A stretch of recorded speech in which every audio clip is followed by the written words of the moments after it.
Hello and welcome to our YouTube channel omega classes. दोस्तों class 12th का वे optics chapter था, उसका numerical हम देख रहे थे, है ना। क्वेश्चन नंबर 15 तक हमने देख लिया था न्यूमेरिकल्स। इस चैप्टर को देखो पढ़ने में थोड़ा टाइम लगता है, ठीक है। बाकी चैप्टर से ये चैप्टर थोड़ा अलग है, ठीक है।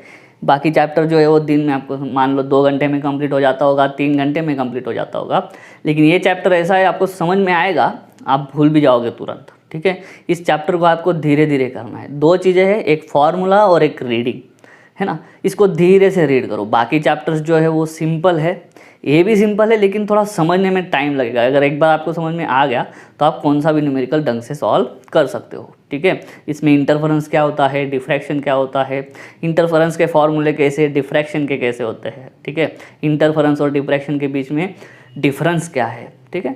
वो अगर अच्छे से आपको समझ गया, थोड़ा टाइम लो इस चैप्टर के लिए, टाइम लो, अच्छे से पढ़ो, एक एक लाइन ढंग से पढ़ो, एक एक लाइन समझ के पढ़ो, है ना। अगर ज़रूरत पड़े तो पिछले सिलेबस का बुक लो, ठीक है। क्योंकि ये नए बुक में क्या किया है, पिछले सिलेबस के 2 चैप्टर कंबाइन करके एक चैप्टर बना दिया है, ठीक है। तो उसकी वजह से उसको कॉम्पैक्ट करने की कोशिश की गई है, इसलिए कुछ जो लाइन्स है, जो इंपॉर्टेंट लाइन्स है, वो छूट गई है पिछले सिलेबस में, ठीक है। तो अगर आपको पिछले सिलेबस का भी बुक मिलता है तो वो भी पढ़ो इस चैप्टर के लिए, ठीक है। आपको और क्लैरिटी आएगा, ठीक है, अगर मिलता है तो। लेकिन ये चैप्टर जो है सबको मालूम है थोड़ा हार्ड जाता है, लेकिन अगर फॉर्मूले ढंग से समझ लिए, चैप्टर ढंग से पढ़ लिया, तो आप न्यूमेरिकल आगे के सॉल्व कर सकते हो। क्वेश्चन नंबर 15 तक देख लिया था, आज देखते हैं 16। आप देख स्क्रीन पे है क्वेश्चन, मैं पढ़ता हूँ। In a double slit arrangement, अभी डबल स्लिट अरेंजमेंट किस में होती है, इंटरफेरेंस में, ठीक है। The slits are separated by a distance equal to 100 times the wavelength of the light. 2 coherent sources चाहिए होते हैं इंटरफेरेंस बनाने के लिए, ठीक है, डबल स्लिट एक्सपेरिमेंट के लिए, ठीक है। तो वो जो है the slits are separated by distance, जो 2 स्लिट्स है उनके बीच का जो डिस्टेंस है उसको हम डिनोट करते हैं स्मॉल डी से, और स्मॉल डी दे के रखा है। और स्मॉल डी क्या है, is equal to 100 times the wavelength of the light. मतलब क्या, 100 टाइम्स वेवलेंथ, मतलब क्या, लैम्बडा, ठीक है, wavelength of the light passing through the slits, ठीक है। नेक्स्ट पहली चीज़ ढूंढनी है एंगुलर सेपरेशन, पहली चीज़ ढूंढनी है एंगुलर सेपरेशन। ये जो है लास्ट वीडियो में हमने जो लास्ट क्वेश्चन देखा था उसमें भी एंगुलर सेपरेशन की बात की है, ठीक है। Angular separation in radiance between the central maximum and adjacent maximum, ठीक है। सेंट्रल ब्राइट बैंड, उसके बाद में फर्स्ट सेकंड थर्ड फोर्थ, बाद में इधर नीचे फर्स्ट सेकंड थर्ड फोर्थ, है ना। ऐसे ब्राइट बैंड बनते जाते हैं। तो इन्होंने क्या बोला है कि जो सेंट्रल ब्राइट बैंड है और उसके आगे का, उसके एडजेसेंट, मतलब तुरंत बाद वाला जो ब्राइट बैंड होगा, उनके बीच का एंगुलर सेपरेशन रेडियन में, और बहुत छोटा होता है, ठीक है। तो उसका फॉर्मूला भी हमारे पास है, वो देख लेंगे। दूसरा, what is the distance between these maxima. These maxima मतलब क्या, जो सेंट्रल ब्राइट बैंड ए में बोला उन्होंने, ये सेंट्रल ब्राइट बैंड है, और उसके ऊपर और एक ब्राइट बैंड है, इन दोनों के बीच का क्या ढूंढने को बोला है, डिस्टेंस ढूंढने को बोला है।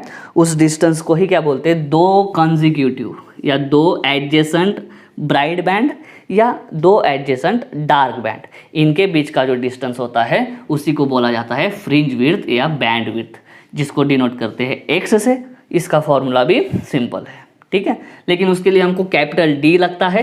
कैपिटल डी मतलब डिस्टेंस बिटवीन, यहाँ पे स्लिट्स होते हैं 2 स्लिट, मतलब 2 कोहेरेंट सोर्स, और जिस स्क्रीन है जिस पे हम इंटरफेरेंस पैटर्न देखेंगे उनके बीच का डिस्टेंस होता है कैपिटल डी। वो कैपिटल डी यहाँ पे दे चुके हैं, वो 50 सेंटीमीटर कैपिटल डी दे रखा है उन्होंने, 50 सेंटीमीटर। और अपने को पूछा है distance between 2 adjacent bright bands, मतलब क्या, फ्रिंज विड्थ। फ्रिंज विड्थ को डिनोट करते हैं एक्स से, ठीक है। ये अगर आपने ढंग से चैप्टर पढ़ा होगा तो आपने को समझेगा कि कौन सी चीज़ दी है और कौन सी चीज़ हमें ढूंढनी है, ठीक है। पहले एंगुलर सेपरेशन, बताओ एंगुलर सेपरेशन का फॉर्मूला। एंगुलर सेपरेशन का फॉर्मूला बहुत सिंपल है, lambda upon D, lambda upon D, small D, capital D, ये भी ध्यान से देखना होता है, ठीक है। थीटा या इस वाले फॉर्मूले से रेडियन में ही मिलेगा, ठीक है। एक्चुअली ये फॉर्मूला जो होता है ना, वो साइन थीटा के लिए होता है, लेकिन हम 10th स्टैंडर्ड से बताते आ रहे हैं कि अगर थीटा मतलब एंगल बहुत बहुत बहुत छोटा है और उसको अपन रेडियन में जब गिनते हैं तो ये चीज़ आपको गई होगी sine theta approximately equal to theta. Actually ये वाला फॉर्मूला जो है इसके आगे साइन लगता है, ठीक है, लेकिन ये वाला कंसेप्ट होता है, इसकी वजह से यहाँ पे लिखते हैं theta is equal to lambda upon D.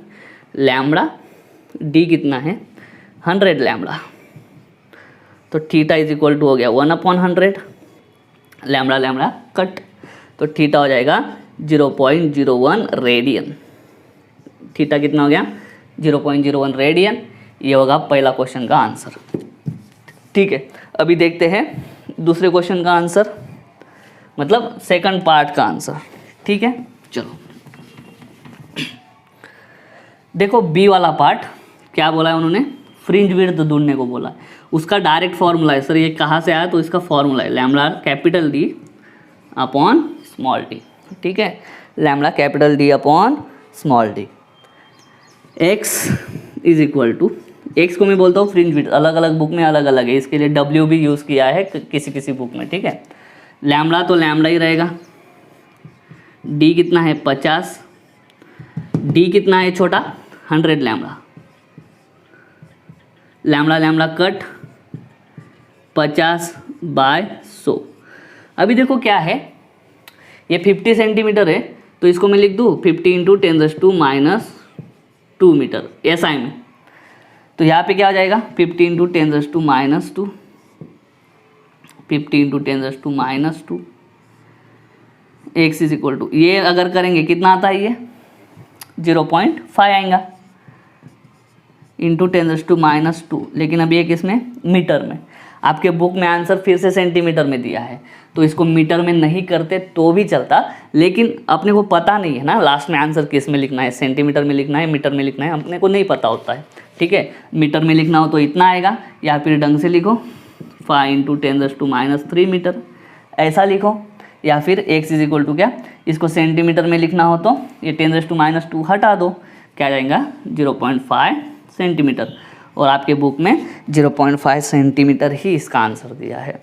तो इस तरह से हमने क्वेश्चन नंबर 16 जो है वो सॉल्व कर लिया है। उम्मीद करता हूँ समझ में आ गया होगा। ये बी पार्ट का आंसर है और ये ए पार्ट का आंसर है। अभी लेते हैं क्वेश्चन नंबर 7। चलिए क्वेश्चन नंबर 17 लेते हैं। Unpolarised light of intensity I0, ठीक है। क्वेश्चन नंबर 17, अनपोलराइज्ड लाइट जो है, ठीक है, उसका जो इंटेंसिटी है वो दे के रखा है I0 जितना। नेक्स्ट इज इंसिडेंट ऑन 2 पोलराइड्स, है ना, 2 पोलराइड्स यूज करते हैं। The axis of the first Polaroid, ध्यान से सुनना, the axis of the first Polaroid makes an angle of 50 degree with vertical. देखो क्या होता है, ये अनपोलराइज्ड लाइट होती है, आपके बुक में इस तरह से दिखाया ना वेक्टर सारे, इसको इंसिडेंट करा जाता है। ये पहला पोलराइड होता है, आगे जाके ये दूसरा पोलराइड होता है, ठीक है, और बाहर आके पोलराइज्ड लाइट मिलती है। यहाँ पे जो गई है इंटेंसिटी जो है अनपोलराइज्ड लाइट की I0 है। पहला पोलराइड जो है उसको एंगल को अपन बोलते हैं फाई। वो जो एंगल बनाता है वर्टिकल के साथ में हो या हॉरिजॉन्टल के साथ में, पहले पोलराइड में कुछ इतना होता नहीं है, ठीक है। वो दे के रखा है उन्होंने कितना 50 degree with vertical, 50 degree with vertical. तो हॉरिजॉन्टल के साथ में कितना 40 डिग्री विथ हॉरिजॉन्टल। ये कैसे, ये तो पूरा सिंपल है, ये वर्टिकल लाइन है, ये हॉरिजॉन्टल लाइन है। अगर ये रे ऐसा गया वर्टिकल के साथ में अगर 50 है तो ये हॉरिजॉन्टल के साथ में कितना आएगा, हॉरिजॉन्टल के साथ में 40 आएगा, ठीक है। तो पहले पोलराइड जो है, पहले पोलराइड का जो, देखो मेरे को डायग्राम ढंग से बनाते नहीं आती है, लेकिन ट्राई करता हूँ कि इस तरह से पहला पोलराइड, ठीक है, ये एक्सिस है उसका, और ये जो एंगल है वर्टिकल के साथ में वो है 50 डिग्री। और आगे वो बोलते हैं कि जो दूसरा पोलराइड है, the axis of the second Polaroid is horizontal. ये खड़ा नहीं है दूसरा पोलराइड कैसा है, दूसरा पोलराइड है हॉरिजॉन्टल। इस तरह से, सॉरी, उन्होंने क्या बोला है, what is the intensity of light after it has passed through second Polaroid. मतलब ये आएगा I1, जब पहले पोलराइड से पास होगा तो लाइट का इंटेंसिटी कितना हो जाएगा I1, और दूसरे पोलराइड से जब पास होगा लास्ट में इंटेंसिटी कितना मान लेते हैं I2। ठीक है, अगर डायग्राम भी निकालते हो ना आप इस तरीके से एग्जाम में तो समझता है एग्जामिनर की कुछ तो ये किया है, कुछ तो इसको समझ रहा है। ठीक है, और डायग्राम हेल्प भी करते हैं। हाँ, अभी I2 हमको निकालने का है। क्या निकालने का है? I2। ये जो पर्टिकुलर न्यूमेरिकल है इसको पढ़ाई बहुत ज़रूरी है, रीडिंग।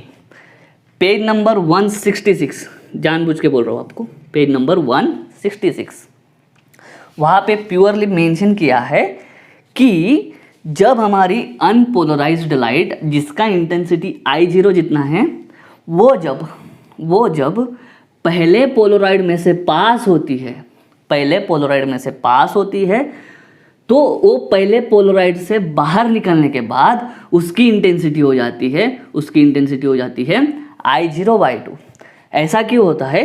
क्योंकि I1 जो होता है वो होता है I0 इंटू cos² φ, और एक cos² φ जो है ना इसका एवरेज वैल्यू, cos² φ का एवरेज वैल्यू होता है half, average value of cos² φ होता है हाफ जितना। कितना होता है? हाफ जितना। तो I1 हो जाता है I0 इंटू हाफ, तो हो जाता है I0/2 I1। ठीक है, ये होता है। ये कहाँ पे पता चलेगा? फिर से बता रहा हूँ, पेज नंबर 166 पे। इसलिए मैंने पहले बोला कि पढ़ना, रीडिंग बहुत ज़रूरी है इसके लिए।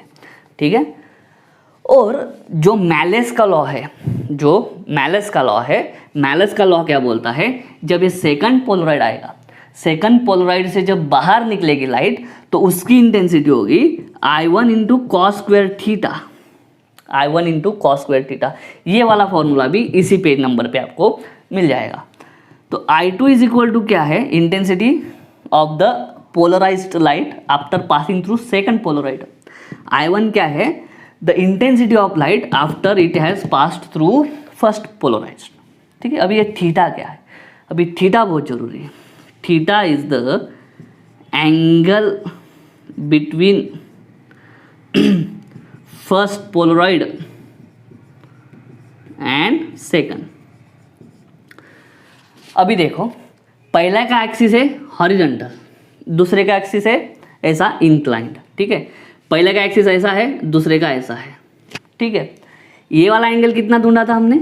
ये वाला एंगल हमने ढूंढा था 40। कैसे? ये जो एक्सिस है, पहले पोलराइड का एक्सिस, ये पहला पोलराइड है, ये दूसरा पोलराइड है, ये दूसरा पोलराइड, ये पहला, ये दूसरा। ये वाला एंगल उन्होंने दे के रखा था 50, पूरा होता है 90। तो यहाँ पे कितना आ जाएगा? हॉरिजॉन्टल, ये पहला पोलराइड का एक्सिस और ये दूसरे पोलराइड का एक्सिस, उनके बीच का एंगल है 40 डिग्री। तो इस केस में थीटा इज इक्वल टू कितना है? इस केस में 40 डिग्री। तो ये क्या आ जाएगा? I1 की वैल्यू डाल दो, I0/2 cos² 40। ठीक है, तो इसका मतलब क्या होता है? I2 is equal to I0/2, इसका मतलब होता है cos 40 का स्क्वायर। सेम दोनों चीज़ आप इतना भी लिख सकते हो, नहीं तो आपको लॉग बुक यूज़ करके आप cos 40 का वैल्यू भी ढूंढ सकते हो। cos 40 का वैल्यू आपको कैसे ढूंढना है? आपको लॉग बुक लेना है, नेचुरल लॉगरिदम, नेचुरल क्या है यहाँ पे? कोसाइन में जाना है। नेचुरल कोसाइन में cos 40 आपको आराम से मिल जाएगा। मैं बताता हूँ। देखो, आपके पास अगर ये वाला बुक है, ठीक है, तो इसके नेचुरल कोसाइन में जाना है आपको। नेचुरल साइन, नेचुरल कोसाइन आता है इस तरीके से। ठीक है, यहाँ पे सारे एंगल्स आते हैं, 0 डिग्री, 1 डिग्री, 2 डिग्री, 3 डिग्री, ऐसे करके आते हैं। ठीक है, वहाँ से स्टार्ट है। ठीक है, उसमें 40 ढूंढेंगे। ये वाला मिला हमको 40, ये वाला है यहाँ पे 40। ये है नेचुरल कोसाइन, नेचुरल कोसाइन। जैसे ही 40 दिखेंगे, 40 के आगे कुछ है नहीं, तो 40 का जीरो में देखेंगे, वो है 0.766। तो यहाँ पे क्या हो जाएगा? I0/2 इंटू 0.766 उसका स्क्वायर। अब ये 0.766 का स्क्वायर आपको करना पड़ेगा। ठीक है, और जो स्क्वायर आएगा उसको आपको 2 से डिवाइड करना पड़ेगा। या फिर क्या करो, 0.766 को 2 से डिवाइड कर दो, है ना। इसको कैसे लिखोगे? पूरा नहीं सॉल्व करेंगे अपन। I0/2 इंटू ऐसा 0.766 इंटू 0.766, उसमें क्या करेंगे I0 इंटू ये 2 से इसको डिवाइड कर दो, कितना 0.383 इंटू 0.766। अब ये वाला मल्टीप्लिकेशन आपको करना पड़ेगा, ठीक है, नॉर्मल मल्टीप्लिकेशन की तरह कर सकते हो। आपके बुक में तो इतना करके छोड़ दिया है, ठीक है। यहाँ पे थोड़ा रीडिंग इंपॉर्टेंट था, थीटा कौन सा लेना है, फाई कैसे लेना है, पहले पोलराइड के बाद जो लाइट बाहर निकलती है उसकी इंटेंसिटी कितनी होती है, डायरेक्ट हाफ कैसे निकाला, तो cos स्क्वायर फाई होता है, और cos स्क्वायर फाई का जब पहला पोलराइड होता है कंपलसरी जो बाहर आने वाली इंटेंसिटी है वो है I0/2। ये कहाँ पे मिलेगा आपको, पेज नंबर 166, ठीक है। उम्मीद करता हूँ 17 वाला भी समझ में आ गया होगा। अभी देखते हैं नेक्स्ट, चलिए अभी क्वेश्चन नंबर 18 देखते हैं, ठीक है। बाय प्रिज्म एक्सपेरिमेंट पे है, ठीक है। तो बाय प्रिज्म के सारे समझ में आ जाना चाहिए आपको कि क्या क्या होता है। बाय प्रिज्म में क्या होता है, सबसे पहले तो प्रिज्म होता है, थोड़ा शॉर्ट में बता देता हूँ। सबसे पहले तो ये प्रिज्म होता है आपका बाय प्रिज्म, है ना। उसके बाद में आगे जाके एक लेंस होती है, जो लेंस अपन इधर उधर घुमा सकते हैं, कॉन्वेक्स लेंस। और फाइनली इधर क्या होता है, आई पीस होता है। बाय प्रिज्म भी इंटरफेरेंस में ही आता है, लेकिन यहाँ पे क्या होता है कि दो वर्चुअल सोर्सेस बनते हैं।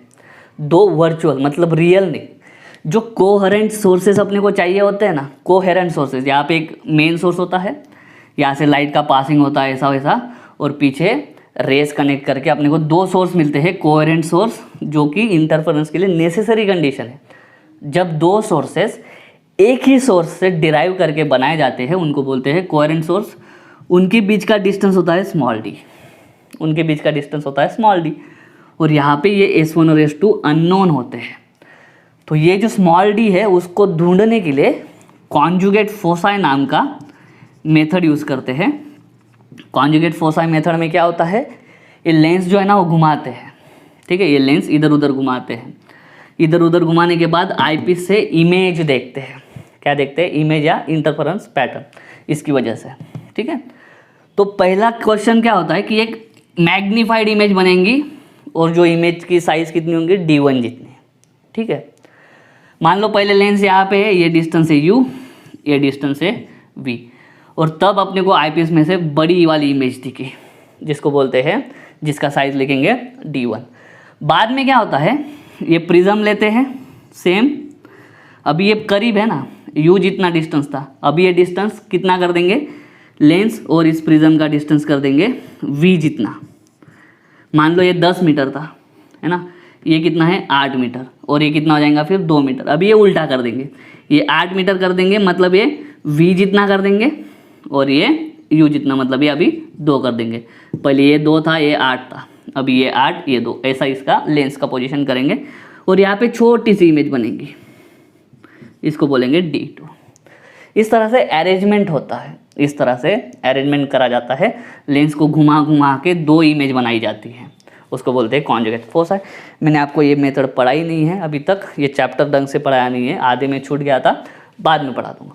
लेकिन इतना न्यूमेरिकल समझने के लिए आपको ज़रूरी है। आपको यहाँ तक नहीं, आपको इस वाले तक का इन्फॉर्मेशन इस न्यूमेरिकल में दिया है, जो काफ़ी है, डी ढूंढने के लिए अपने को काफ़ी है, ठीक है। तो चलिए न्यूमेरिकल ढंग से पढ़ता हूँ। 18 नंबर का फिर से बाय प्रिज्म एक्सपेरिमेंट है, ठीक है। Fringes are observed in the focal plane of the eyepiece at a distance of 1.2 metre from the slit. अभी ये क्या है, 1.2 मीटर क्या है, फ्रिंजेस आर ऑब्जर्व। फ्रिंजेस कहाँ पे मिलते हैं, बड़ी स्क्रीन पे, है ना। बड़ी स्क्रीन का इस स्लिट से, इसको क्या बोलते हैं, स्लिट्स, दो स्लिट से। तो बड़ी स्क्रीन का इस स्लिट से डिस्टेंस दे के रखा है, जो डिस्टेंस होता है कैपिटल डी।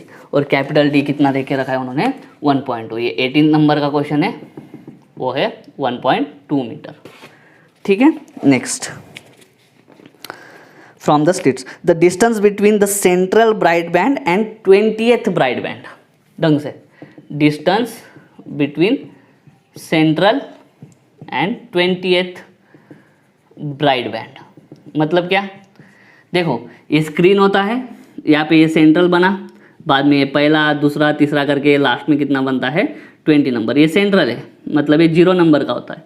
ये पहला ब्राइट बैंड है, ऐसे करते करते लास्ट में कितना ब्राइट बैंड है, 20th नंबर का ब्राइट बैंड है।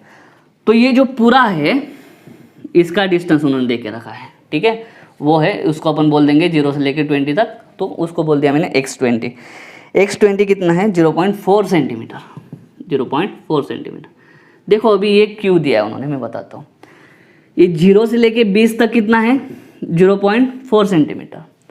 अगर तो 0 से 20 तक कितना हो गया 20 ब्राइट बैंड हो गए। अगर 20 ब्राइट बैंड के डिस्टेंस कितना है 0.4 सेंटीमीटर, तो ये दो एडजेसेंट के बीच का कितना होगा बता सकते हैं, यूनिटी मेथड। अगर 20 पेन की कीमत है 40 रुपये, तो एक की कितनी हो गई, एक की हो गई 2 रुपये, उसी हिसाब से। अगर पहला और 20 20th उसके बीच का डिस्टेंस कितना है 0.4 सेंटीमीटर। और ये इंटरफेरेंस पैटर्न में क्या होता है, हर एक ब्राइट बैंड जो है एडजेसेंट उसके बीच का डिस्टेंस सेम होता है। मतलब ब्राइट से पहला जितना उतना ही पहले से दूसरा, दूसरे से जितना, हर एक ब्राइट बैंड, हर एक एडजेसेंट ब्राइट बैंड का डिस्टेंस सेम होता है। तो अगर 0 से 20 तक 0.4 है, तो 0 और पहले के बीच में कितना होगा, तो 20 से डिवाइड कर देंगे। और उसी को क्या बोलते हैं, दो एडजेसेंट ब्राइट बैंड हो या दो एडजेसेंट डार्क बैंड हो, उनके बीच को डिस्टेंस को बोलते हैं फ्रिंज विड्थ। तो ये इसी से क्या अपन निकालेंगे, therefore distance between adjacent bright कितना आ जाएगा, distance between adjacent bright band मतलब ही क्या, फ्रिंज विड्थ, वो कितना आ जाएगा 0.4/20। ठीक है, तो 0.4/20 करेंगे तो कितना हो जाएगा, देखो 10 से मल्टीप्लाई कर देते हैं ऊपर नीचे। ठीक है, देखो फिर 4/200 कितना आ जाएगा 1/50 सेंटीमीटर, है ना। 4 5 20 और ये नीचे वाला 0 एज इट इज़ 1/50, 4 से डिवाइड कर दिया। ये हो गई फ्रिंज विड्थ। और अभी तक किसी में है सेंटीमीटर में, ये वाला भाई किस में है मीटर में, तो इसको मीटर में लिख देते हैं 1/50 इंटू 10⁻² मीटर, है ना। ये सेंटीमीटर, ये मीटर। ठीक है, अभी फ्रिंज विड्थ मिल गया। आगे क्या है, when a convex lens is placed between biprism and eyepiece. देखो कॉन्वेक्स लेंस प्लेस किया अपन ने, ये बाइप्रिज्म है, ये क्या है आईपीस है। उन्होंने क्या बोला, eyepiece 90 centimetre from the eyepiece, distance between the two. देखो ये कॉन्वेक्स लेंस का ये जो डिस्टेंस है ये कितना दिया है 90 सेंटीमीटर। क्यों, क्योंकि उन्होंने बोला है फ्रॉम द आईपीस।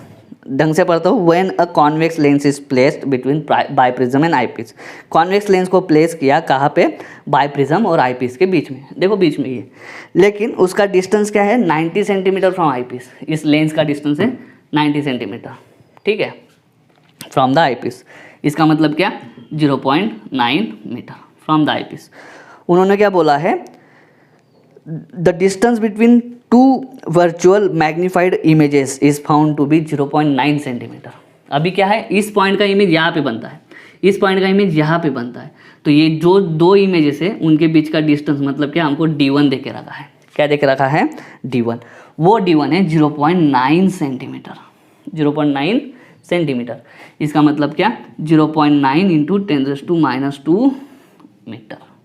ठीक है, तो देखो दो चीज़ें लिखना बाकी है, क्या V लिखना बाकी है।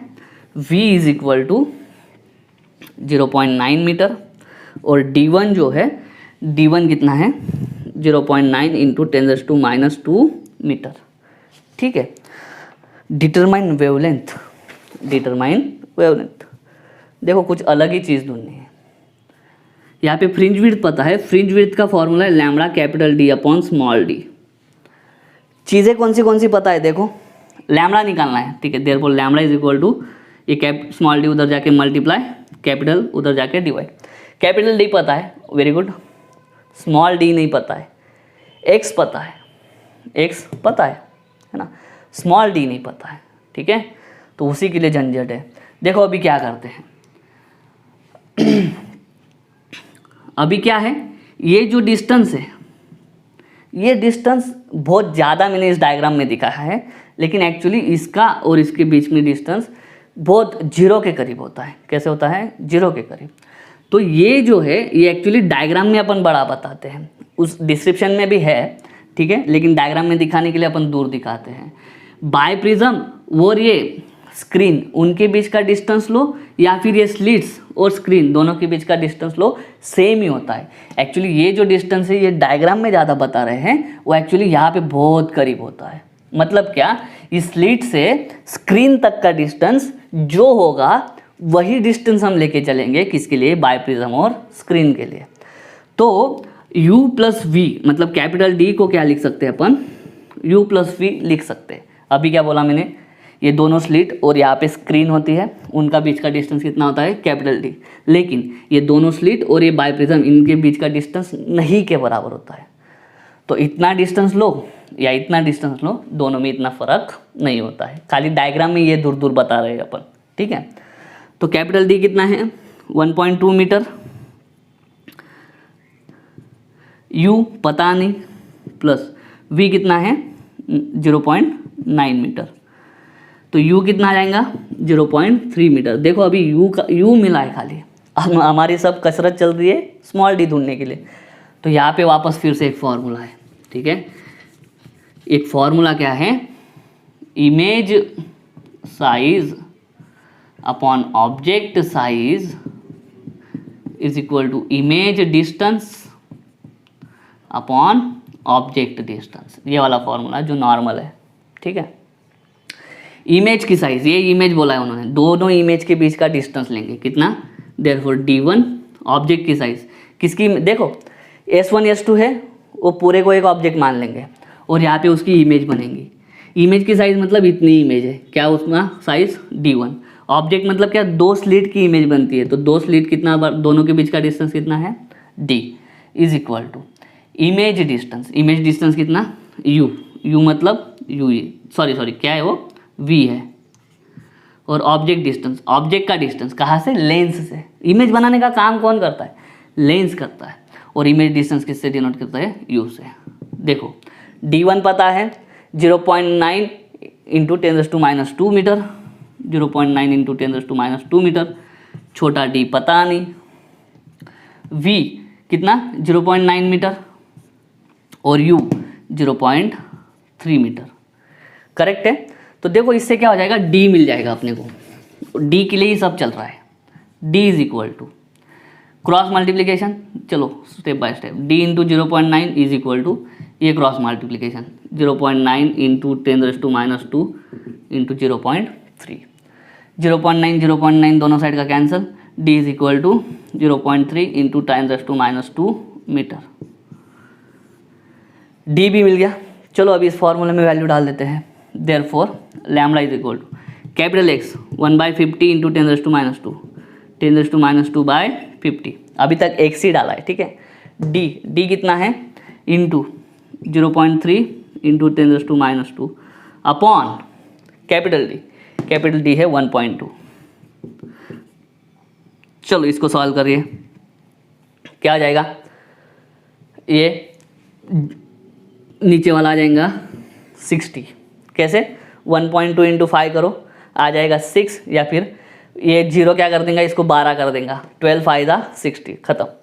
उसके बाद में 0.3 इंटू 10⁻⁴, ये समझ में आ गया होगा, 10⁻², 10⁻², 10⁻⁴, 0.4 एज इट इज़। देखो इसको इधर सॉल्व करते हैं, लैम्बडा इज इक्वल टू, इसको मैं करता हूँ, इसको ऊपर लेके जाता हूँ मैं, ठीक है। देखो क्या होगा, या फिर इसको ऐसे लिखता हूँ मैं अच्छे से, इसको अगर मैं 3 लिखूँगा, देखो 0.3 को अगर मैं 3 लिखूँगा तो इसको मेरे को 10⁻⁵ करना पड़ेगा। 30 लिखूँगा तो 10⁻⁶ करना पड़ेगा। क्यों, क्योंकि मैं ऊपर 100 से क्या कर रहा हूँ, मल्टीप्लाई कर रहा हूँ, तो 100 से डिवाइड भी करना पड़ेगा। देखो मैं क्या अच्छे से ऊपर नीचे 100 से मल्टीप्लाई करते हैं, तो देखो क्या हो जाएगा, 0.3 इंटू 100 इंटू 10⁻⁴ अपॉन 60 इंटू 100। क्या करा मैंने, ऊपर नीचे 100 से मल्टीप्लाई करा। अभी देखो क्या, lambda is equal to 0.3 into 100 कितना, 30 हो गया, करेक्ट है, इंटू 10⁻⁴, नीचे का दिख रहा है आपको, ओके। अभी नीचे क्या हो जाएगा, 6 इंटू 10⁻3, ये 6000 हो गया ना, 6 1 2 3 3, ये 30 डिवाइडेड बाई 6 कितना, 5 इंटू ये 10⁻³ ऊपर जाके माइनस, ऑलरेडी ऊपर -4 है, ये जाके ऊपर जाके माइनस, -4 -3 -7 मीटर। तो लैम्बडा कितना आया 5 × 10⁻⁻7 मीटर, ऐसा लिखो, या फिर लैम्बडा इज इक्वल टू मैं लिखूंगा, नीचे का दिखना चाहिए, ओके। देखो मैं ऐसा लिखूँ 5000 × 10⁻10, 5000 × 10⁻10 मीटर। क्या किया मैंने, 1000 से मल्टीप्लाई करा और 1000 से डिवाइड, तो डिवाइड करते वक्त क्या हो जाएगा 10⁻10। अब ये 10⁻10 मतलब ही क्या, lambda is equal to 5000 angstrom unit, 5000 angstrom unit. ठीक है, इस तरह से इस न्यूमेरिकल को समझना होगा आपको। ठीक है, स्टेप बाय स्टेप जो जो इन्फॉर्मेशन दी है इसको दोबारा समझो, है ना। बाय प्रिज्म का एक्सपेरिमेंट अगर आपको पता होगा, ये इमेज क्या होता है, ये पहला सोर्स जो होता है, स्लिट जो होती है उसकी इमेज इधर बनती है, ये जो दूसरी स्लिट होती है उसकी इमेज इधर बनती है, ये दो स्लिट के बीच का डिस्टेंस मतलब स्लिट का साइज बोलेंगे, उसी को बोलते हैं ऑब्जेक्ट साइज। यहाँ पे दो इमेजेस के बीच का डिस्टेंस, दो इमेजेस का बीच का डिस्टेंस मतलब इमेज साइज। ठीक है, अभी इमेज डिस्टेंस मतलब क्या, इस लेंस से इमेज का कितना डिस्टेंस है, और ऑब्जेक्ट डिस्टेंस मतलब क्या, इसी लेंस से ऑब्जेक्ट का कितना डिस्टेंस है। ये यू है, ऑब्जेक्ट थोड़ा इधर, लेकिन ये डिस्टेंस बहुत कम होता है। ठीक है, इसलिए यो भी यू ही मान के चलते हैं। इस तरह से ये स्मॉल डी निकालने के पूरा झंझट था। स्मॉल डी निकालने के पहले यू निकालना पड़ा, ठीक है, उसके बाद में स्मॉल डी निकला, उसके बाद में लैम्बडा निकला।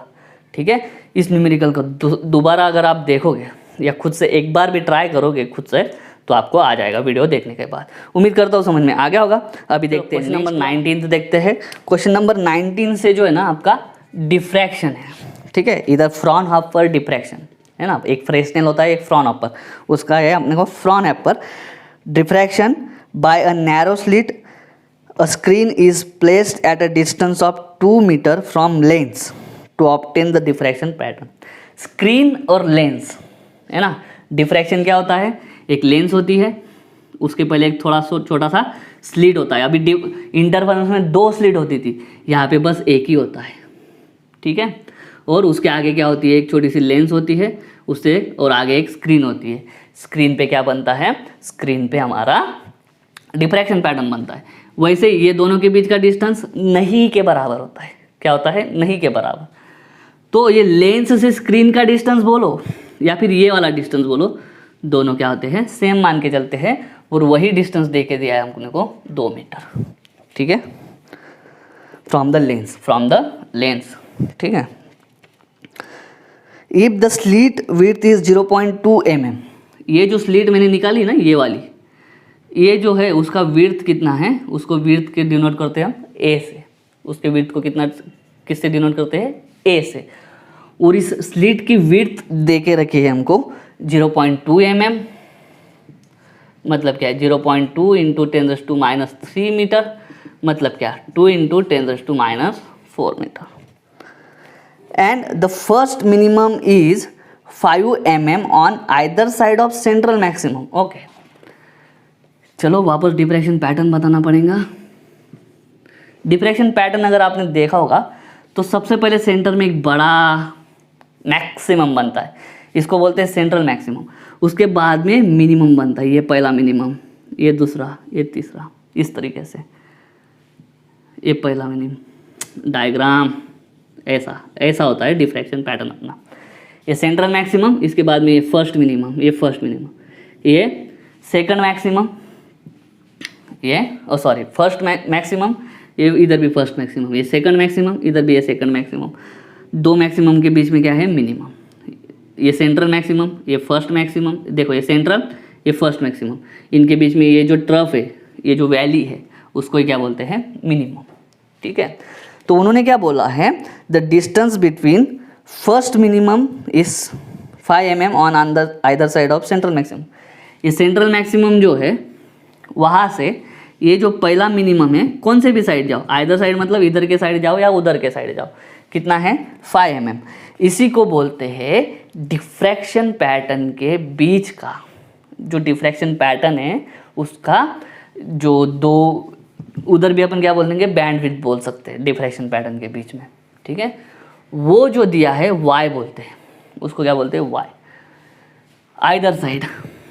ठीक है, वो कितना दे के रखा है, 5 mm, okay 5 mm, 5 × 10⁻³ metre.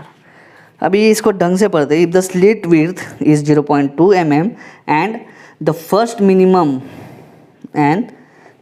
Minimum is 5 mm on either side of the central maximum, मतलब ये फर्स्ट मिनिमम इधर के साइड, ऊपर के साइड है, और ये फर्स्ट मिनिमम नीचे के साइड, ठीक है, या इधर के साइड या उधर के साइड, ऐसा भी बोल सकते हैं।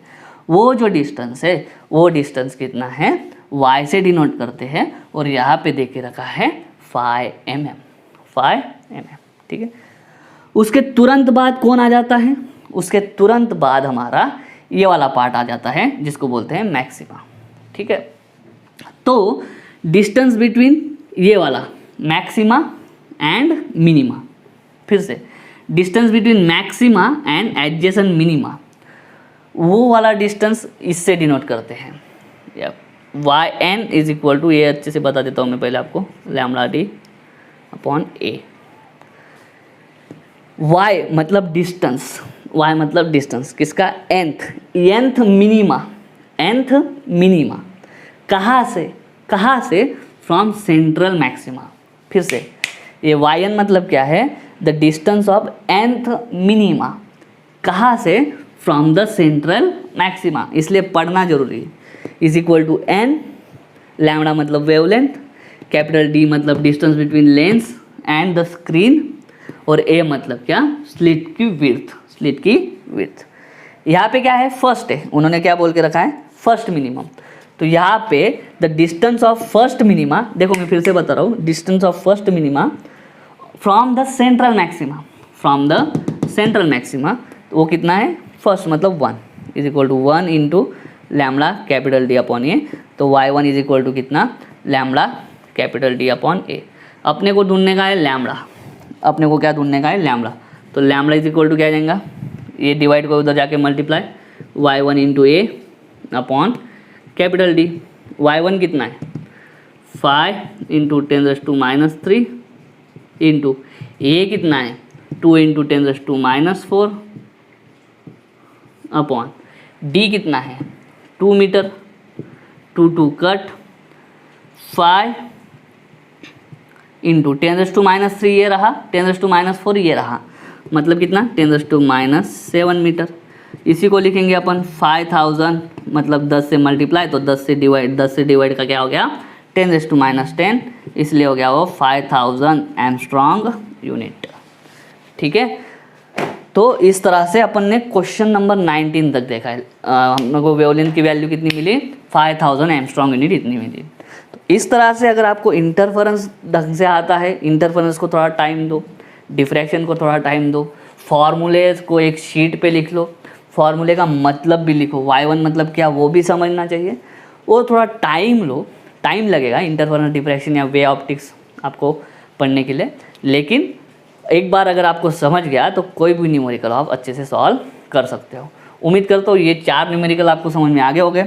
आगे भी न्यूमेरिकल है, 25 न्यूमेरिकल से सारे न्यूमेरिकल्स हम इसके लेंगे, लेकिन आज इतना ही। उम्मीद करता हूँ समझ में आ गया होगा। अगर ऐसा है तो वीडियो को लाइक करो, वीडियो को शेयर करो, चैनल को सब्सक्राइब कर देना। मिलता हूँ नेक्स्ट वीडियो में, तब तक के लिए जय हिंद।